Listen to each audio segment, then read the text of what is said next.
বিএনপির পক্ষ থেকে বলা হচ্ছে সংবিধানে গণভোট নাই। খেয়াল করবেন তাদের কন্ট্রাডিকশন গুলো, যে গণভোট সংবিধানে নাই, সুতরাং মানে গণভোট হওয়া যাবে না। তো আমরা প্রশ্ন করতে চাই, 2029 সালের আগে নির্বাচন হবে, এটা সংবিধানে কোথায় বলা আছে? এটাও তো সংবিধানে নাই। মানে 24 সালে যদি আপনি সংবিধান মেনে নেন, আপনারা বলছেন সংবিধান বহাল আছে, তো সংবিধান বহাল থাকলে নেক্সট নির্বাচন হবে 2029 সালে। ওইটার বেলায় আবার নির্বাচন লাগবে, 3 মাসের মধ্যে নির্বাচন লাগবে। বিএনপি হচ্ছে সেই দল যারা অগাস্ট মাসে 5 অগাস্টের গণ অভ্যুত্থানের 3 দিনের মধ্যে, একদিনের মধ্যে, সম্ভবত একদিনের মধ্যে সমাবেশ করে বলেছে যে 3 মাসের মধ্যে নির্বাচন লাগবে।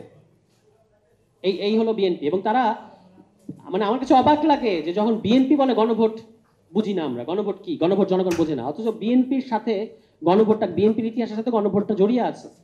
শহীদ প্রেসিডেন্ট জিয়াউর রহমান তার ক্ষমতায় তিনি এসেছিলেন, তো শহীদ প্রেসিডেন্ট জিয়াউর রহমান কি সংবিধান মেনে ক্ষমতায় আসছিলেন? তো বিএনপি আমাদেরকে কি, বিএনপির ইতিহাসের কাছে আমরা তো এই ইতিহাসের পাতাগুলো উল্টাতে চাই না। উল্টালে যা হাজির হবে সেটা কিন্তু বিএনপির জন্য ওই যে থাকে শুধু অন্ধকার, ওরকম একটা অবস্থা হবে।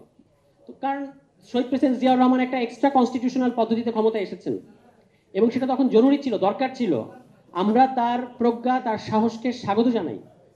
কিন্তু আমরা শুধু বিএনপির বর্তমান নেতৃত্বকে বলতে চাই যে আপনারা আপনাদের ইতিহাসটা পড়ে দেখেন। আপনারা গণভোট করেন নাই, আপনারা জিয়াউর রহমান সাহেবের 19 দফার পক্ষে গণভোট নেন নাই, গণভোট নিয়েছেন। গণভোট নিয়ে বলেছেন যে জিয়াউর রহমান সাহেবের শাসনের ব্যাপারে জনগণ সন্তুষ্ট। তারপরে জিয়াউর রহমান সাহেব যে সমস্ত পরিবর্তন এবং সাংবিধানিক পরিবর্তনগুলো করেছিলেন, এই সাংবিধানিক পরিবর্তনগুলো আবার তিনি, তার যেটা ভুল ছিল, বড় বড় সাংবিধানিক পরিবর্তন করেছেন, যার মধ্যে সংবিধানের মৌলিক কাঠামো পরিবর্তন করে ফেলে এমন সাংবিধানিক পরিবর্তন আছে, যেমন বাঙালি জাতীয়তাবাদকে মূলনীতি থেকে বাদ দিয়ে ওই বাংলাদেশি জাতীয়তাবাদ অন্তর্ভুক্ত করা, একমাত্র আল্লাহর উপর পূর্ণ আস্থা ও বিশ্বাস অন্তর্ভুক্ত করা, এগুলো তিনি যুক্ত করেছেন। এগুলো তো 72 সংবিধানের মধ্যে নাই।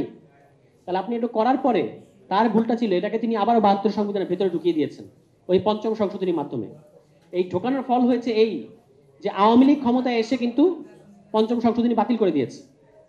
আমরা এই বিএনপির এই ইতিহাস থেকে বিএনপিকে শিখতে বলি যে আপনারা কিন্তু বাংলাদেশের প্রত্যেকটা বড় বড় আন্দোলনের পরে বেনিফিশিয়ারি। 75-এর বেনিফিশিয়ারি বিএনপি, 91-এর বেনিফিশিয়ারি বিএনপি, আজকে 24-এর বেনিফিশিয়ারি আপনারা। ক্ষমতায় যাওয়ার আগেই কিন্তু আপনারা ক্ষমতায় চলে গেছেন, অফিসিয়ালি ক্ষমতায় যাওয়ার আগেই আপনারা ক্ষমতায় চলে গেছেন। সারা দেশে আপনাদের যে অবস্থা, অন্তর্কোন্দল, মারামারি, খুনোখুনি, প্রকাশ্যে গুলি করা, এগুলো ঘটে যাচ্ছে বাংলাদেশে।